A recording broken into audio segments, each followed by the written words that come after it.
Sometimes, the things that are meant to hide something don't look hidden at all. They sit in plain sight, right in front of you, silent, ordinary, unnoticed, until one day, someone finally looks closer and realizes it was never just a wall. It was never just a fireplace. It was something else entirely. Something that had been sealed. Something that had been covered. Something that was never meant to be opened again. Because when they removed the first stone, they didn't just find empty space. They found something far more disturbing. A passage, hidden behind the structure, leading somewhere unknown, somewhere dark, somewhere that had been waiting for far too long. If you're drawn to dark mysteries, hidden places, and truths that were never meant to be discovered, subscribe now. Because what was hidden behind this fireplace wasn't just forgotten, it was sealed for a reason. The house had been empty for years. No one knew exactly how long. Some said a decade, others claimed longer. But what everyone agreed on was that no one had stayed there long enough to make it feel alive again. It stood at the edge of a quiet road, surrounded by overgrown trees.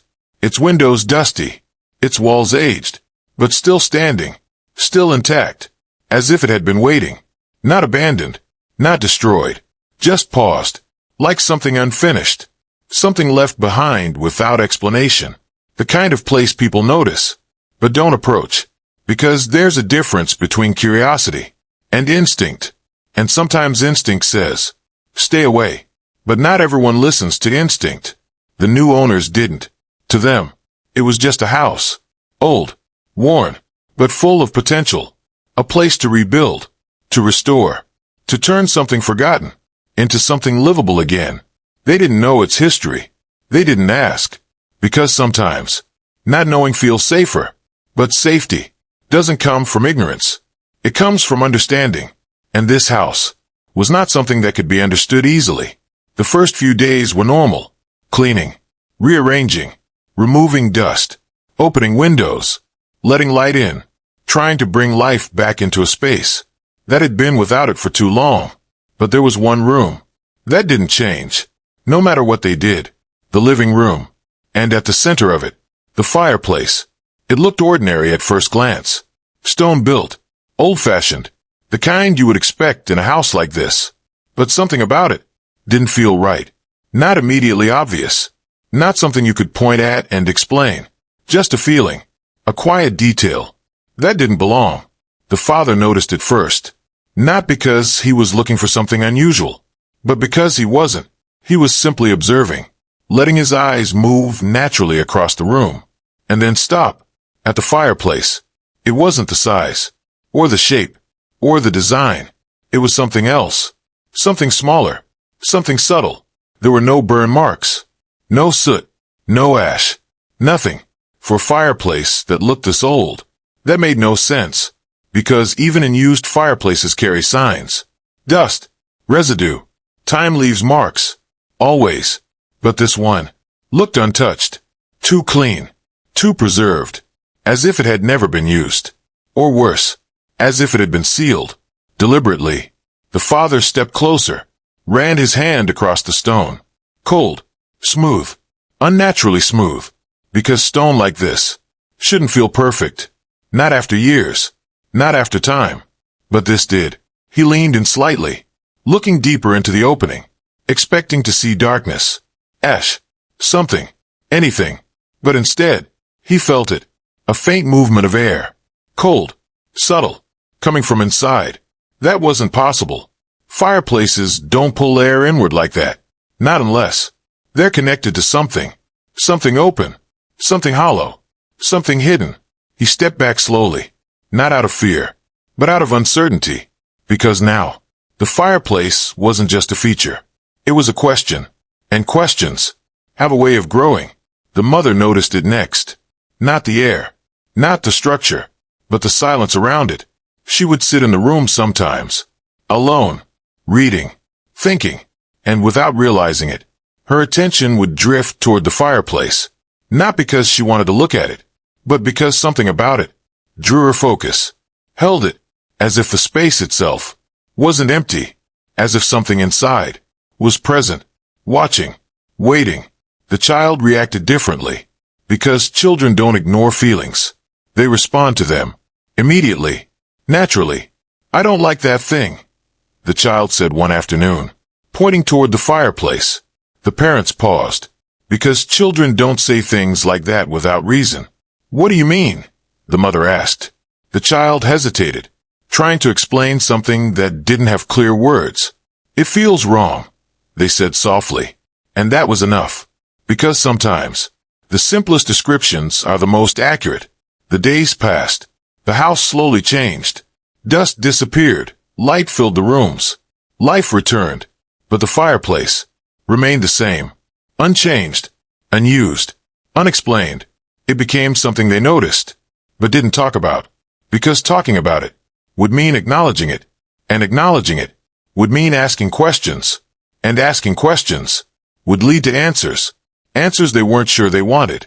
Until one evening, something changed. The father was working late in the living room. Alone. The house quiet. The kind of quiet that feels normal. Comfortable. Until it doesn't. He paused for a moment. Not because of a sound, but because of a feeling. That subtle shift. That quiet awareness. That sense. That something wasn't as still as it should be. He looked up slowly. Eyes moving across the room. Until they stopped. At the fireplace. For a second. Nothing happened. Nothing moved. Nothing changed. And then, he heard it. A faint sound. Soft. Almost impossible to notice. But real. Coming from inside. A scrape. Like something lightly brushing against stone. He stood up slowly. Walked closer. Listening. Trying to understand what he had heard. The sound didn't come again. But the feeling remained. Stronger now. Clearer. More defined. He knelt slightly. Leaning closer to the opening. And that was when he noticed it. The stones. They weren't aligned properly. Not perfectly. Not like the rest of the structure. Some were slightly shifted. Almost unnoticeable. Unless you were looking for it. Unless you were close enough. Unless something had already made you question it. He reached out. Touched one of the stones. It didn't move. Not at first. But it didn't feel fixed either. Just placed. The kind of placement that isn't permanent. The kind that can be undone. The kind that hides something. The father pulled his hand back. Slowly.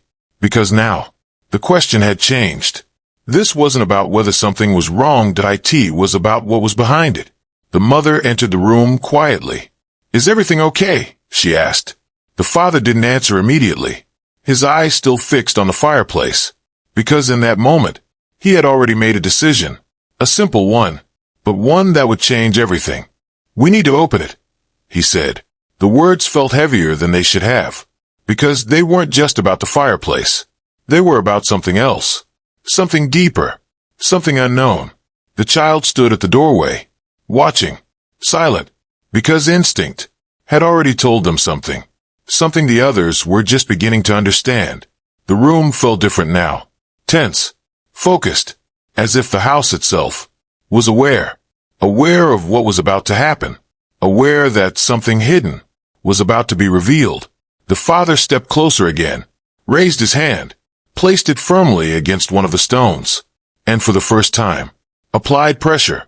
The stone shifted, slightly, but enough. Enough to confirm everything.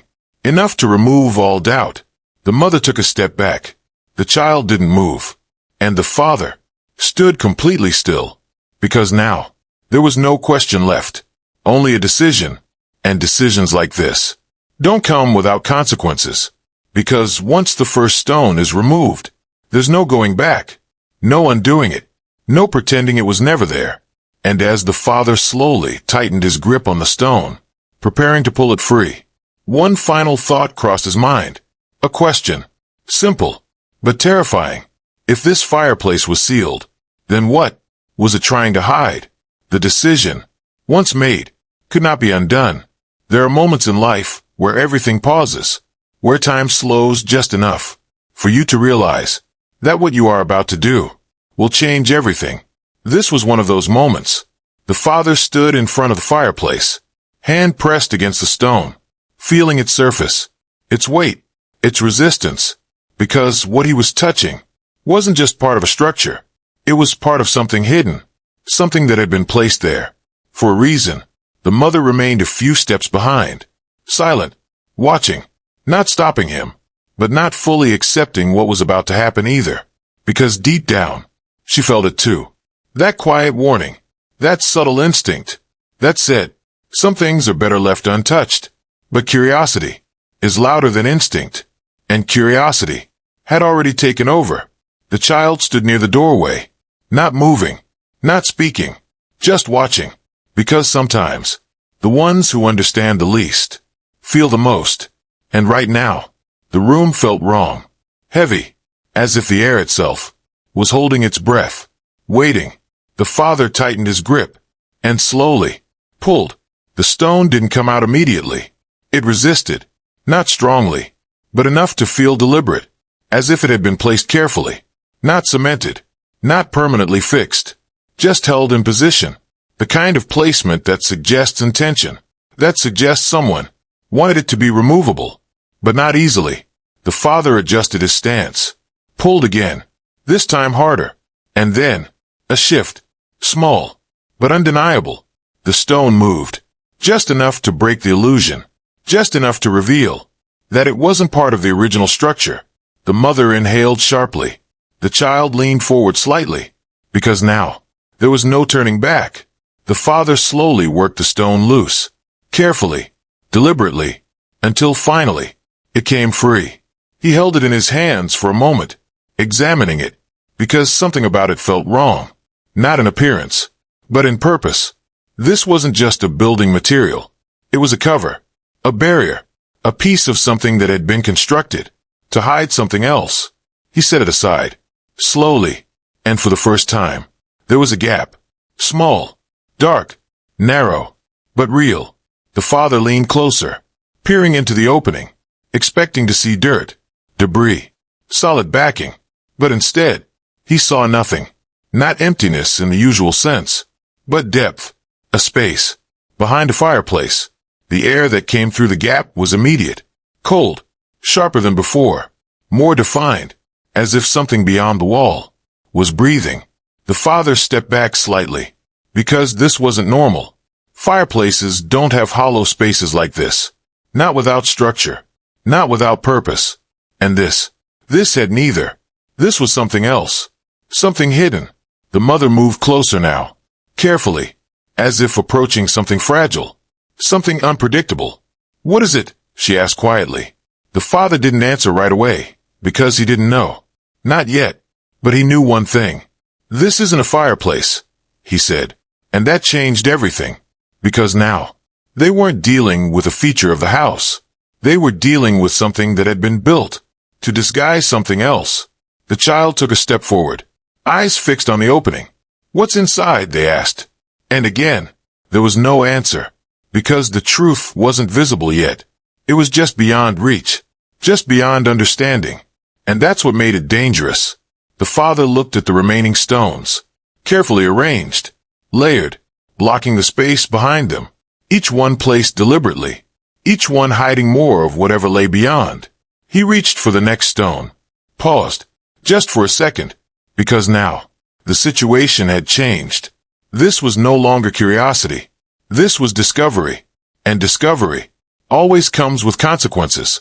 But stopping now would mean never knowing. And not knowing would mean living with the question forever. He pulled the second stone free. Easier this time, because the structure had already been weakened. Another gap opened. Larger, darker, deeper. The cold air intensified, flowing through the opening.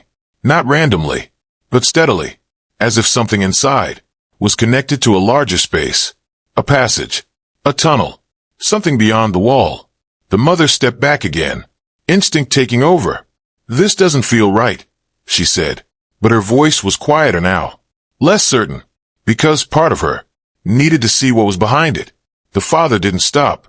He removed another stone, and another, each one revealing more of the space behind, each one making the opening larger, wider, clearer, until finally, there was enough space to see inside, clearly. And what they saw changed everything. It wasn't just a hollow space. It wasn't just an empty cavity. It was a passage, narrow, dark, extending further than the light could reach. The walls inside were not smooth, not natural. They were constructed, rough, uneven, old, but intentional. This wasn't an accident. This wasn't damage. This was design. Someone had built this. Someone had created this hidden space, behind a fireplace, inside a house. And that meant one thing. It had a purpose. The child stepped back slowly, because now, the feeling of curiosity had shifted into something else, something heavier, something closer to fear, something deeper. The father crouched slightly, shining a light into the passage. The beam stretched forward, cutting through the darkness, but it didn't reach the end, because there was no visible end. The passage continued, beyond what they could see, beyond what they could understand. And that was the most disturbing part, because whatever was hidden here was not small. It was not simple. It was something larger.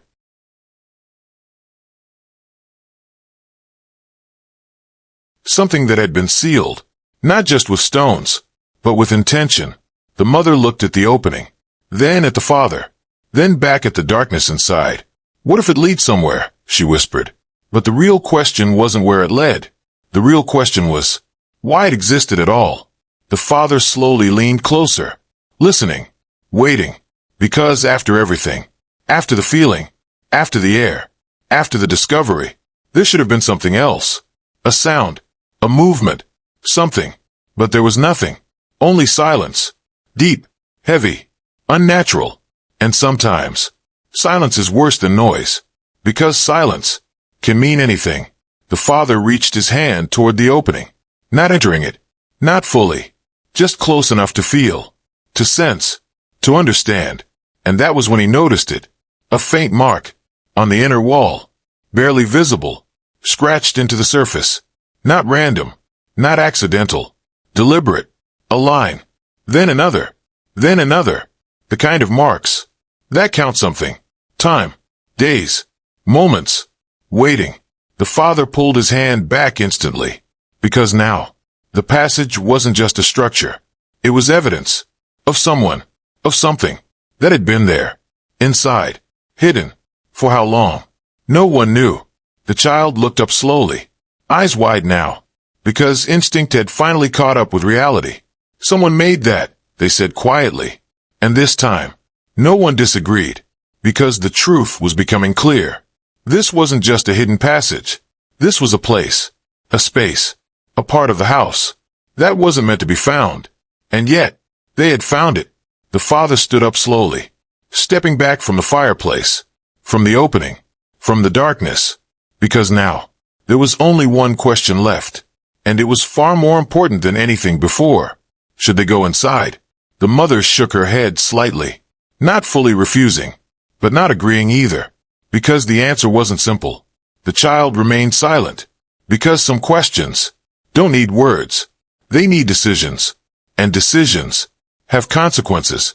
The father looked at the passage one more time, the darkness inside it, the marks on the wall, the cold air flowing outward, because now, everything pointed to one thing.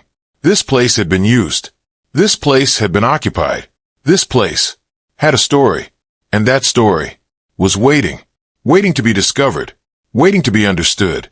Waiting to be revealed. But some stories are not meant to be uncovered. And some paths are not meant to be followed. The father took a slow breath and made a decision. Quiet. Final. Unavoidable. We need to see where it leads, he said. The words echoed in the room. Heavy, uncertain, because once they stepped inside, there would be no going back, no pretending this never happened, no ignoring what they had found. The mother closed her eyes briefly. The child looked toward the darkness, and the passage remained silent, waiting, because now, it wasn't just a hidden space anymore. It was an invitation, and the question was no longer what it was. The question now was, who, or what, had been waiting inside it all this time? There is a moment, right before you step into the unknown, where everything inside you says, stop, don't go further, turn back, because whatever lies ahead is not meant for you. But curiosity doesn't listen, and once the path is revealed, it becomes impossible to ignore. The passage stood there, silent, dark, waiting, No movement, no sound, just an opening, leading into something deeper, something hidden, something that had remained untouched. For far too long, the father stood at the edge, flashlight in hand, the beam barely reaching beyond the entrance, because the darkness inside was heavier than normal, thicker, as if it absorbed light, as if it refused to reveal itself easily. The mother remained behind him, not stepping closer, not stepping away, caught between fear and the need to know, because now, turning back wasn't simple anymore. Not after what they had already seen, not after what they had already uncovered. The child stood quietly, eyes fixed on the passage, because instinct had become something else now. Not just discomfort, not just fear, but awareness, a silent understanding that whatever was inside that passage was not empty. The father took a slow breath and stepped forward, crossing the threshold. The moment his foot touched the ground inside, the sound changed, subtly, but enough to notice. The floor wasn't the same as the house. It was rough, uneven, cold, as if it had never been meant to be walked on, as if it had been created for a different purpose. The flashlight beam moved slowly, scanning the narrow walls, revealing their texture, their imperfections, their history, because these walls weren't natural. They weren't part of the original foundation. They had been carved, constructed, shaped by intention. Every mark, every line, every surface spoke of effort, of time, of purpose. This passage was built, and anything that is built like this exists for a reason. The father moved further in, step by step, carefully listening, waiting, because sometimes the most dangerous thing is not what you see, it's what you hear, or don't hear. The silence inside the passage was complete, too complete. No wind, no echo, no distant sound, just stillness, the kind that feels unnatural, the kind that presses against your ears, making every movement feel louder than it should. The mother finally stepped closer, not fully inside, but close enough to feel it, the cold, the air, the weight of the space. "This isn't right," she whispered, but her voice didn't travel far. It didn't echo. It didn't carry. It simply stopped, as if the passage itself was absorbing sound, holding it, containing it. The father paused, shined the light along the left wall, and that was when he saw it. The marks, at first glance, they looked random, irregular, scratches, but as the light moved, the pattern became clear. Lines, grouped, organized, repeated, not random at all, deliberate, counting, time, the same kind of marks they had seen before. But more of them, many more, covering a larger area, deeper, more aggressive, as if whoever made them had been here longer, much longer. The father reached out, ran his fingers lightly across one of the marks. It was rough, sharp, fresh enough to still feel defined, not completely worn away by time, which meant one thing. These weren't ancient. They weren't forgotten. They were recent enough to still exist clearly. The father pulled his hand back slowly, because now the realization was forming. This place hadn't just been used once. It had been used repeatedly, or continuously. The child stepped slightly inside, just one step, but enough. Enough to feel the difference. The air felt heavier here, harder to breathe, as if the space itself was not meant to be occupied for long, as if staying too long would have consequences. What if someone lived here? The child said softly. The question lingered, because it wasn't impossible. It wasn't unrealistic. It was logical. The mother shook her head. No one could live here, she said, but her voice lacked certainty, because the evidence around them said otherwise. The father moved forward again, the passage narrowing slightly, forcing him to turn his shoulders, to adjust his movement, because the space was becoming tighter, more confined, more controlled, as if it was designed to limit movement, to restrict access, to trap. The light moved further ahead, and something appeared, faint, barely visible at first, but undeniable. The ground changed. The texture shifted, from rough stone to something smoother, flattened, worn, as if it had been walked on repeatedly, as if footsteps had passed through this exact spot. Over and over again. The father stopped, because now, there was no doubt left. Someone had been here. Someone had used this passage. Not once, not briefly, but repeatedly. And that raised a new question. Where did it lead? Because passages like this don't exist without purpose. They connect. They lead somewhere. They serve a function. And whatever that function was, it was hidden for a reason. The mother called out softly, "Don't go too far." But her voice felt distant now, muted by the space. The father didn't respond. Not because he didn't hear her, but because something ahead had caught his attention. The passage widened slightly, just enough to reveal something new, something different. The beam of light settled on it, and for a moment, everything stopped, because what he saw didn't belong. It wasn't part of the walls. It wasn't part of the passage. It was something placed there, something left behind, a small object, on the ground. The father approached slowly, each step careful, measured, because objects like this don't appear without reason. They tell stories. They leave clues. They reveal truths. He crouched down, shined the light directly on it. It was old, worn, but intact. A shoe. Small. Too small for an adult. The child froze. Because instinct doesn't ignore details like this. It understands them instantly. The mother covered her mouth. Because now, the story had changed again. This wasn't just a passage. This wasn't just a hidden structure. This was evidence. Of someone. Of something. That didn't belong. The father didn't touch the shoe. He didn't need to. Because its presence alone was enough. Enough to confirm everything. Enough to raise the stakes.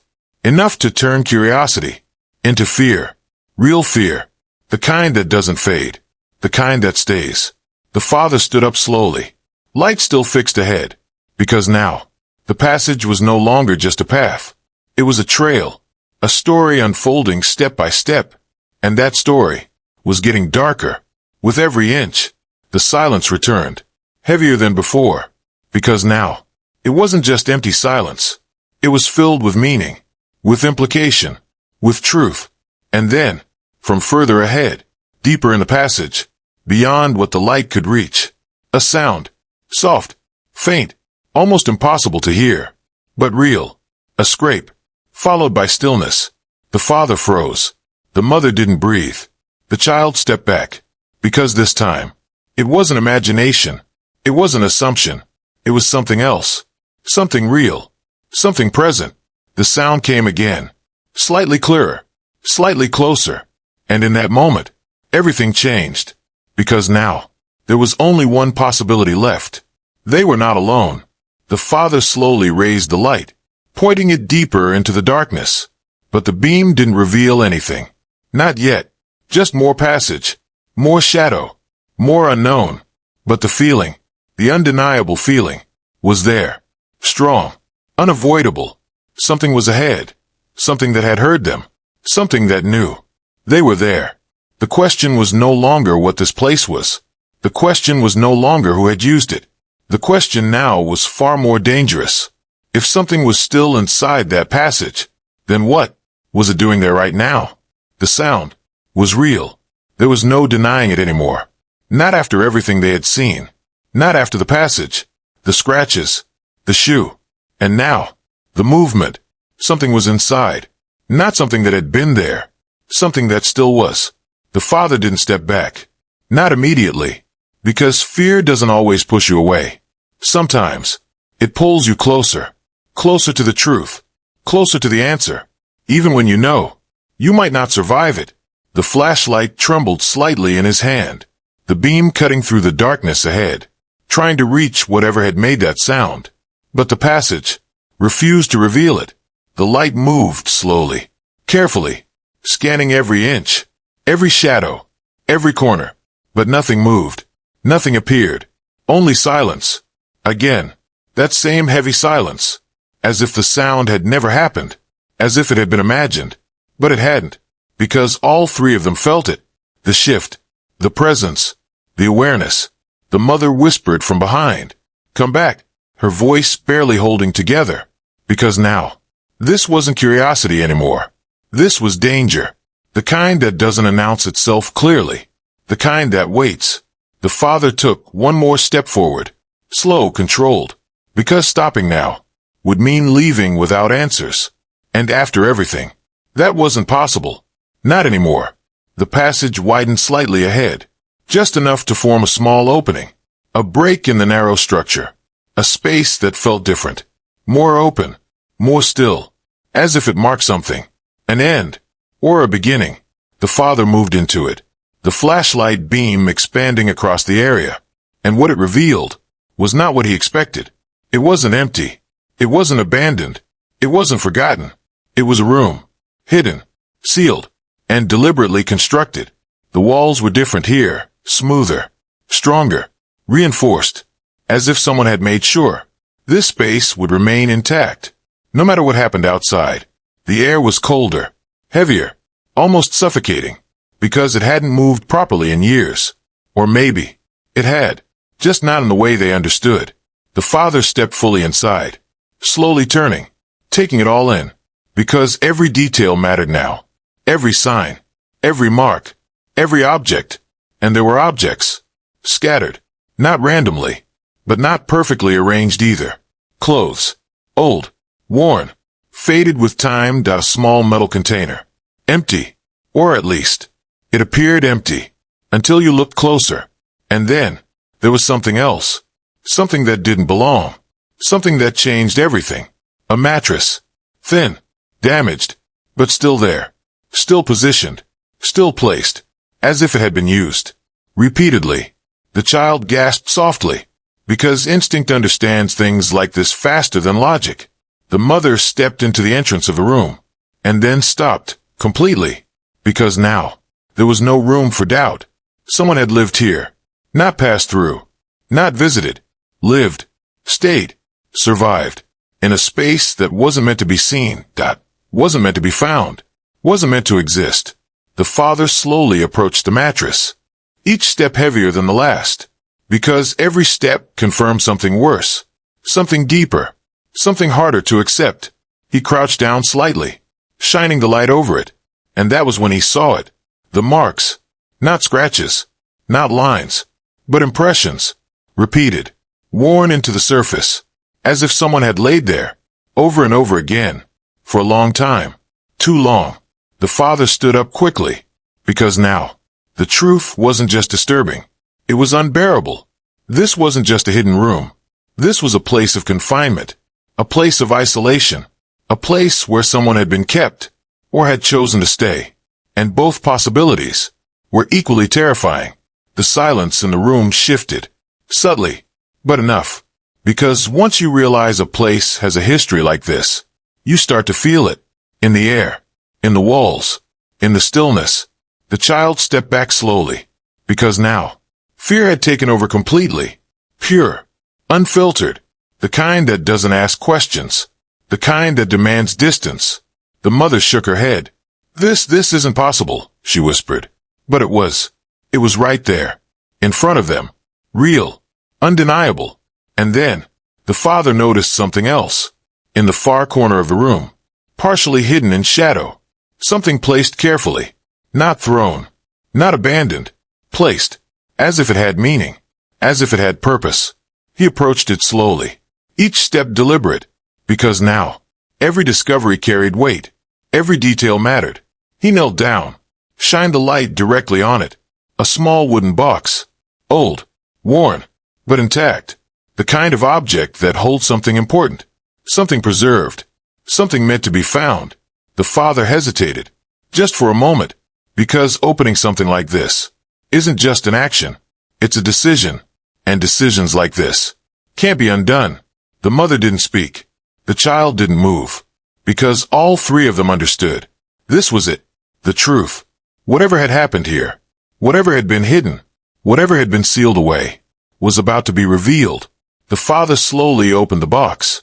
The lid creaked softly, breaking the silence in a way that felt unnatural. Inside, there were only a few items. A piece of cloth, folded carefully. A small object, unclear at first glance. And beneath them, a piece of paper. Old, fragile, but preserved. The father picked it up slowly, his hands no longer steady. Because now, the weight of the moment was undeniable. He unfolded the paper, carefully, as if it might break, as if it might disappear. The writing was uneven, shaky, but readable, written by someone who didn't have much time, or strength, or hope. He began to read, and as he did, the room changed, the air shifted, the silence deepened, because now, the story wasn't hidden anymore. It was speaking. If you find this, the father's voice echoed softly. Please don't leave. The mother's eyes widened slightly, because those words didn't feel like history. They felt like a warning. They said it was for protection. The father's voice slowed. That this place would keep me safe.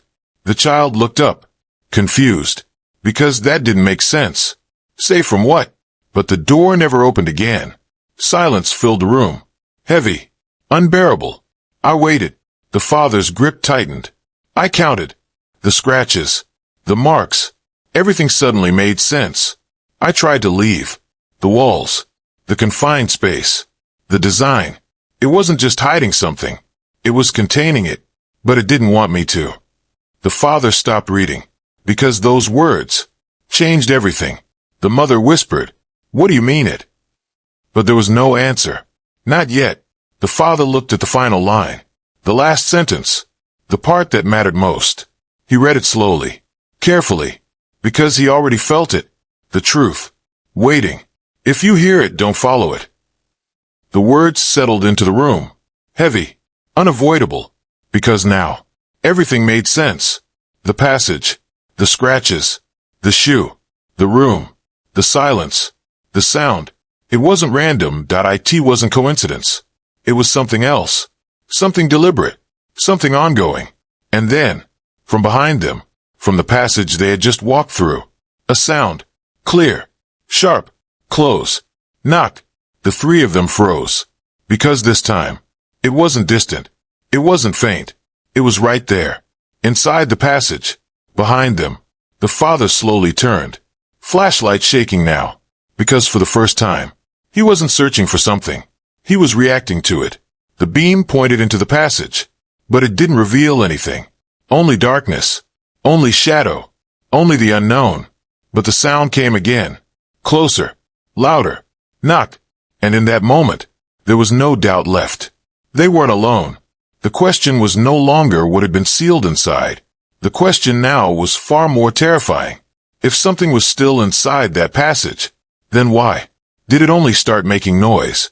After they opened it, the knock was no longer distant. It wasn't faint, and it wasn't something you could ignore. It was close. Too close. Knock. The sound echoed through the passage. Clear. Deliberate. Alive. The father didn't move. Not immediately. Because when fear reaches a certain point, the body stops responding. Not out of weakness, but out of understanding. Because this wasn't something you could face normally. This wasn't something you could explain. This was something else. Something that had been waiting. Something that had finally been disturbed. The mother grabbed the child's arm tightly, pulling them closer. Because instinct had taken over completely now. Protect. Retreat. Escape. But escape was no longer simple. Because they had already gone too far. The father slowly turned toward the passage. Flashlight trembling. The beam cutting through the darkness behind them. But the light didn't reveal anything. No figure. No movement. No shape. Just the narrow path they had walked through. Silent. Still. Empty. And yet, the sound came again. Knock. Closer. This time, it didn't feel like it was coming from walls, or the floor, or any fixed direction. It felt mobile, as if whatever was making that sound was moving. The father stepped back slowly, into the hidden room again, putting distance between himself and the passage, because for the first time, he understood something clearly. This wasn't just a place. It was something active, something aware, something that responded. The letter still rested in his hand, its words repeating in his mind. If you hear it, don't follow it. But they hadn't followed it. They had done something worse. They had opened it. The mother whispered, "We need to leave. Now." There was no hesitation in her voice anymore. No uncertainty. No curiosity. Only fear. Pure. Unfiltered. Because now, the truth wasn't something to discover. It was something to survive. The child nodded silently, eyes fixed on the passage, because instinct had been right all along. This place was wrong. The father didn't argue. For the first time since entering the house, since touching the fireplace, since removing the first stone, he didn't question the decision to leave. Because now, there was nothing left to understand. Only something left to escape.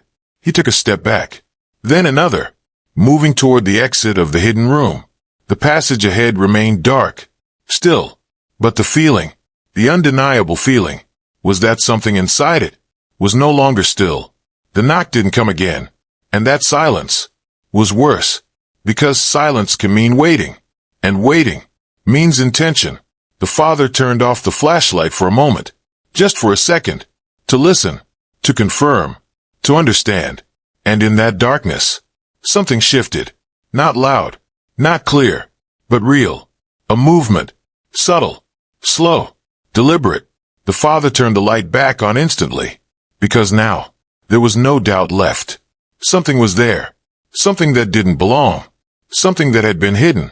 Something that had been sealed. And now, it was awake. The three of them moved together. Carefully. Quickly. But without panic. Because panic makes noise. And noise draws attention. The passage seemed longer now. Narrower. More confined. As if it had changed. As if it had adjusted. As if it didn't want them to leave. The father walked ahead. The mother and child close behind. The light shaking slightly with every step. Because even control has its limits. They reached the midpoint of the passage.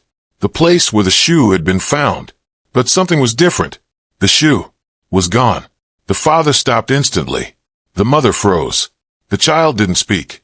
Because none of them needed to say it. Objects don't move on their own. Not without reason. Not without presence. The silence pressed in around them. Heavy. Unforgiving.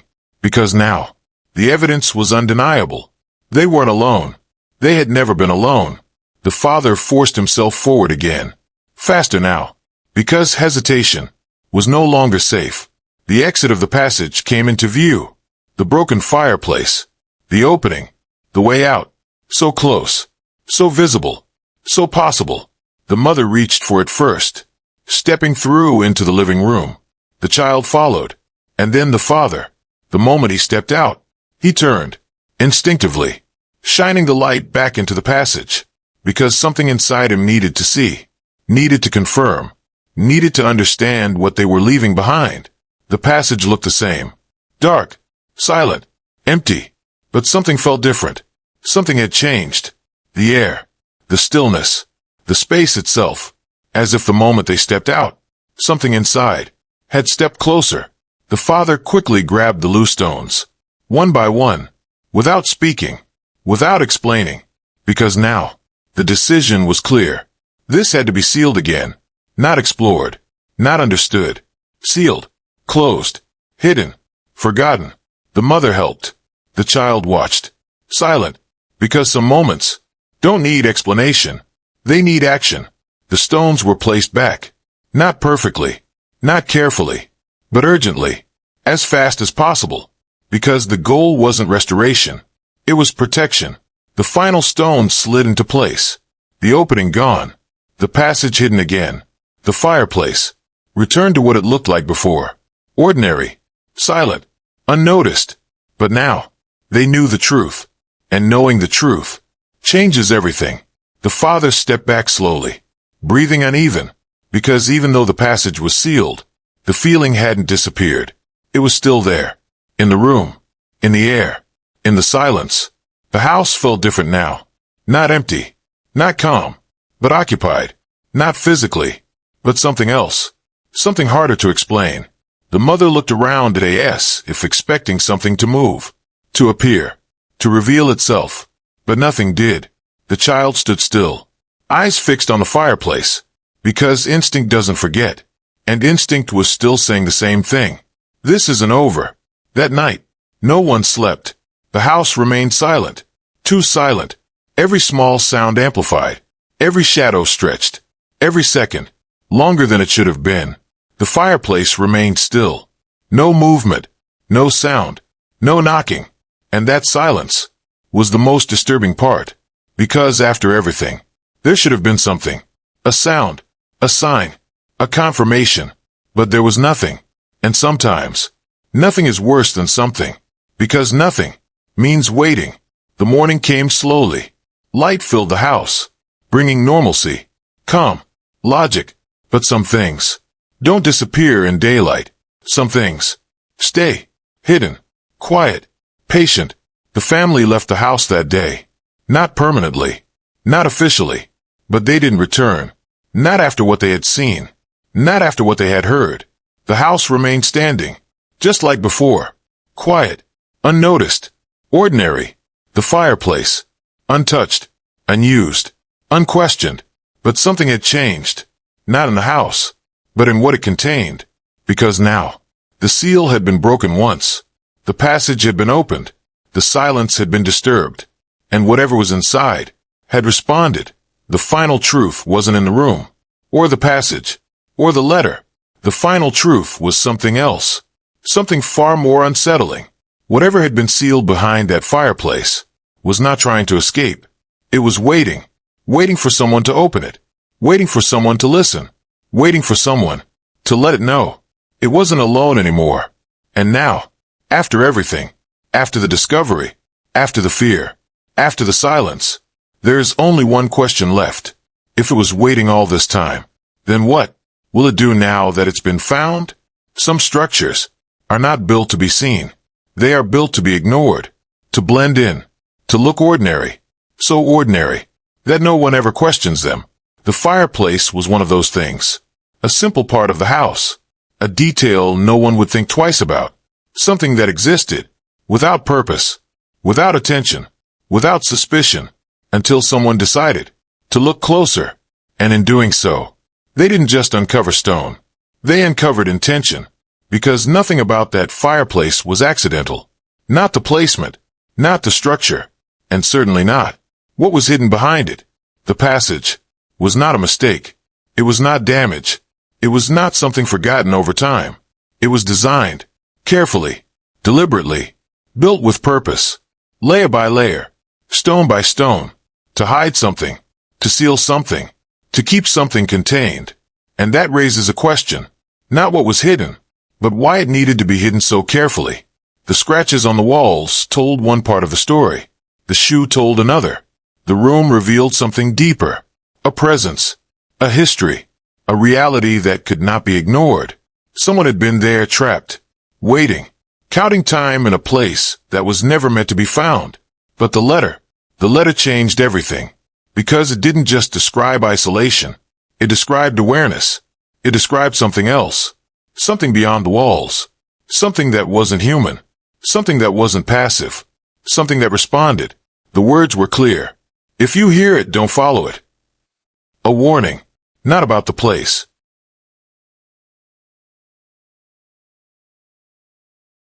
but about something within it. Something that existed beyond explanation. Something that didn't belong.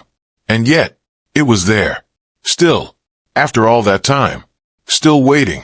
Still present. Still aware.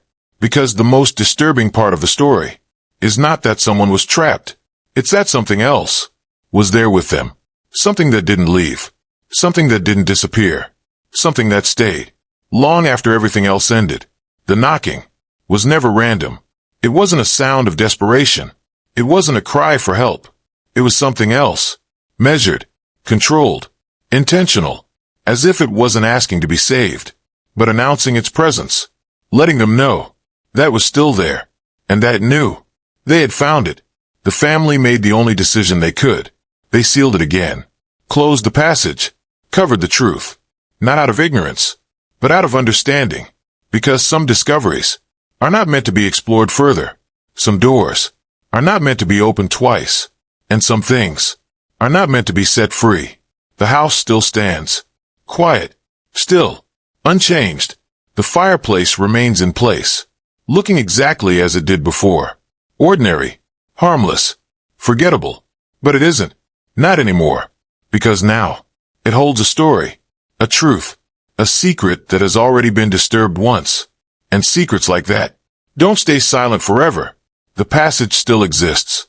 Behind the stones. Behind the wall. Hidden again. But not gone. Because once something is discovered, it cannot return to what it was. It changes. It becomes aware. It adapts.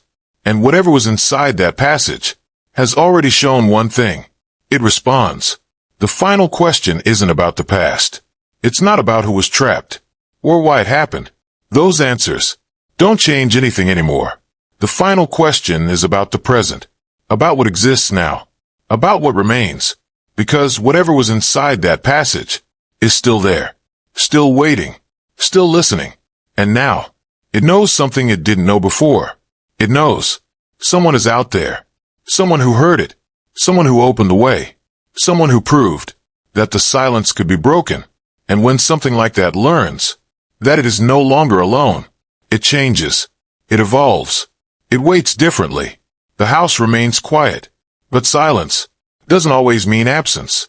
Sometimes it means patience, and patience means something is still there, still watching, still waiting for the right moment, for the right person, for the right chance to be heard again. Because the most terrifying truth of all is this.